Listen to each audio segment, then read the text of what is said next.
watching. Don't forget to like, comment, share and subscribe to. بھائی جان کا بار بار سوال آتا ہے کہ چھپکلی کو مارنا کیسا ہے، کیا اس کو مارنے سے ثواب ملتا ہے، اور اسی طرح گرگٹ کا بھی یہی حکم ہے، تو ذرا اس کی وضاحت کر لیں۔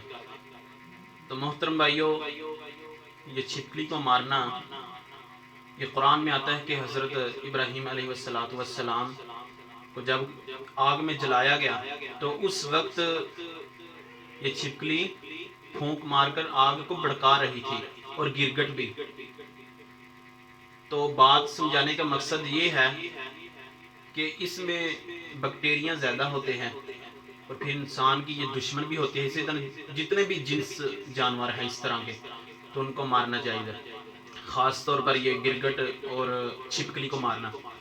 تو حدیث میں بھی اس کی ممانعت آئی ہے کہ اگر کوئی ایک ہی وار میں اس کو مارتا ہے تو اس کو 100 نیکیاں ملتی ہیں، اور جتنی بھی ہم وار زیادہ کریں گے تو نیکیاں کم ہوتی جائیں گی۔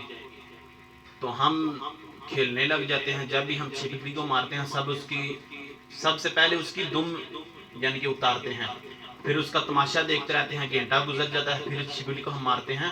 تو اس طرح نہیں کرنا چاہیے، ایک ہی وار میں ہم چپل کے ساتھ اس کو دیوار کے ساتھ ٹپکائیں تو اس کا سٹیکر بن جائے گا، تو اس طرح کرنا چاہیے۔